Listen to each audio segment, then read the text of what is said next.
Hi guys, this is Nirmala. இன்றைக்கி நம்ம முக்கியமான திருக்குறள் டாபிக் தான் பார்க்க போகிறோம். ஸோ திருக்குறளில் கல்வி அப்படின்ற அதிகாரத்தில் திருக்குறள் பார்க்கலாம். ஸோ ஃபர்ஸ்ட் திருக்குறள் என்ன அப்படின்னா, கற்க கசடற கற்பவை கற்றபின் நிற்க அதற்கு தக.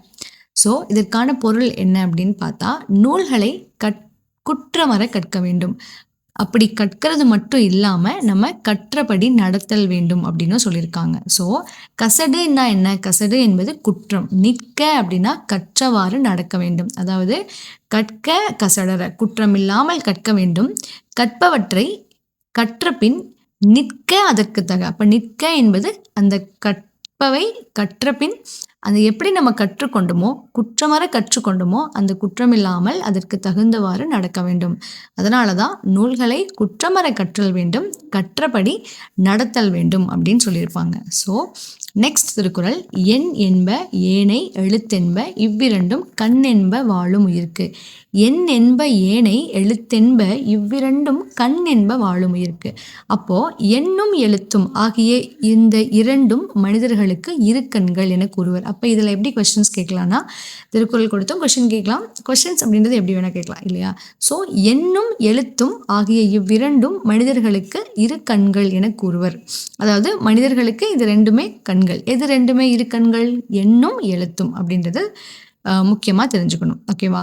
இப்போது எண் அப்படின்னா என்னது? எண்கள், கணக்கு அப்படின்னு சொல்லலாம். அதாவது எண் என்பது எண்கள் அப்படின்னு சொல்லலாம், கணக்கு அப்படின்னு சொல்லலாம். எழுத்து என்பது இலக்கண இலக்கியங்கள், அதாவது வரி வடிவம். அப்போ எண் என்பது எண்களையும் குறிக்கும், கணக்கையும் குறிக்கும். எழுத்து என்பது இலக்கண இலக்கியங்களை குறிக்கும். அப்போது இந்த எண்களும் எழுத்துக்களும் மனிதர்களுக்கு இரு கண்கள் போன்றவை என்பது தான் எண் என்ப ஏனை எழுத்தென்ப இவ்விரண்டும் கண் என்ப வாழும் உயிர்க்குன்னு சொல்லியிருக்காங்க. அடுத்து, கண் உடையர் என்பவர் கற்றோர், முகத்திரண்டு புண் உடையர் கல்லாதவர். அப்போ கல்லாதவங்க யாரு, கற்றவங்க யாரு அப்படின்றது தான் இந்த திருக்குறளை எக்ஸ்பிளைன் பண்ணியிருக்காங்க. அப்போது கண் உடையவங்க அப்படின்றவங்க கல்வி கற்றவர்கள் கண்ணுடையவர்கள், கல்லாதவர்கள் முகத்தில் இருக்கக்கூடிய, அதாவது கல்லாதவர்கள் முகத்தில் இருக்கக்கூடியது அது கண்கள் அல்ல, அது புண்கள் அப்படின்னு சொல்லியிருக்காங்க. அதாவது கல்வி கற்றவர் கண்ணுடையவர், கல்லாதவர் முகத்தில் இரண்டு புண்ணுடையவர் அப்படின்னு சொல்லியிருப்பாங்க. ஓகேவா? ஸோ கண்ணுடையவர் என்பவர் கற்றோர், முகத்திரண்டு புண்ணுடையர் கல்லாதவர்.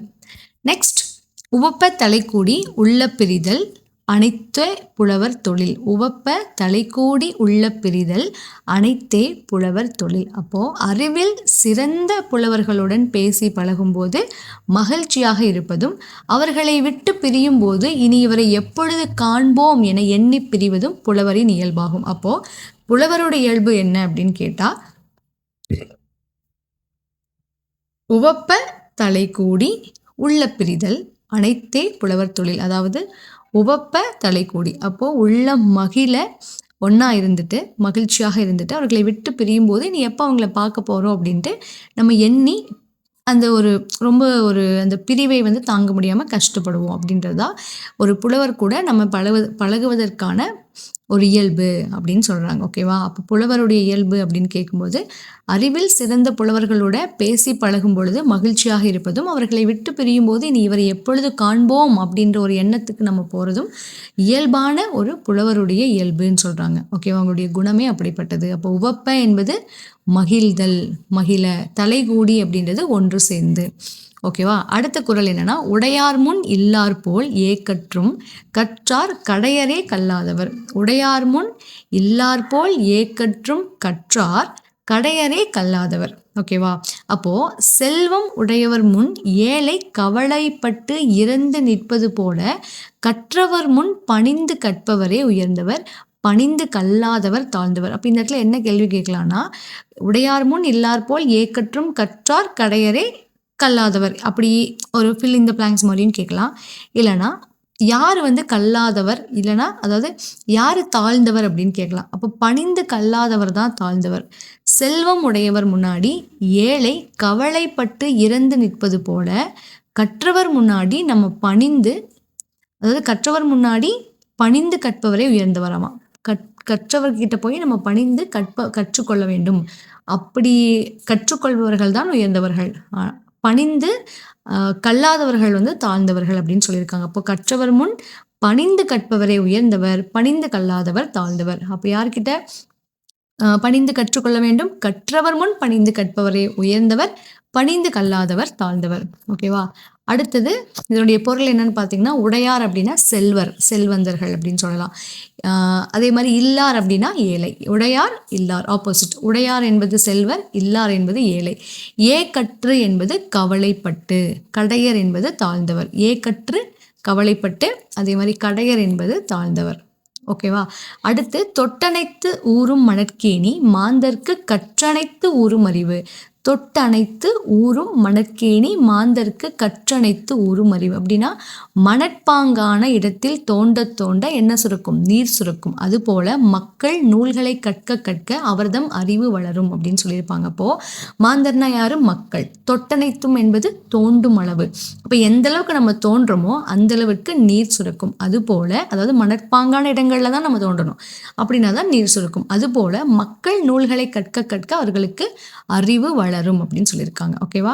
அப்ப தொட்டனைத்து என்பது தோண்டும் அளவு, மாந்தர் என்பது மக்கள். ஓகே, அடுத்த குறள் பார்க்கலாமா? யாதானும் நாடாமல் ஊராமல் எண்ணொருவன் சாந்துணையும் கல்லாதவாறு. சாந்துணையும் என்பது சாகும் வரையிலும். அப்போ கற்றவனுக்கு எந்த நாடும் தன்னாடு. யாதானும் நாடாமல் ஊராமல் எண்ணொருவன் சாந்துணையும் கல்லாதவாறு. கற்றவனுக்கு எந்த நாடும் தன்னாடு, எந்த ஊரும் தன்னூர். இதனை அறிந்தும் சிலர் சாகும் வரை கற்காமல் இருப்பது ஏன் அப்படின்றத இந்த இடத்துல கேள்வியாக கேட்டிருப்பாங்க. யாதானும் நாடாமல் ஊராமல் எண்ணொருவன் சாந்துணையும் கல்லாதவாறு. இப்போ சாகும் வரையிலும் இப்படி கற்காமல் இருப்பது ஏன் அப்படின்றத அந்த திருக்குறள் சொல்லியிருக்கோம். அடுத்தது, ஒருமைக்கண் தான் கற்ற கல்வி ஒருவருக்கு எழுமையும் ஏமாப்பு உடைத்து. அப்போ ஏமாப்புன்னா என்னது? ஏமாப்பு என்பது பாதுகாப்பு. அப்போ ஏமாப்பு உடைத்து அப்படின்னா அந்த திருக்குறள் படிக்கும் போதே நமக்கு அந்த மீனிங் தெரியும்.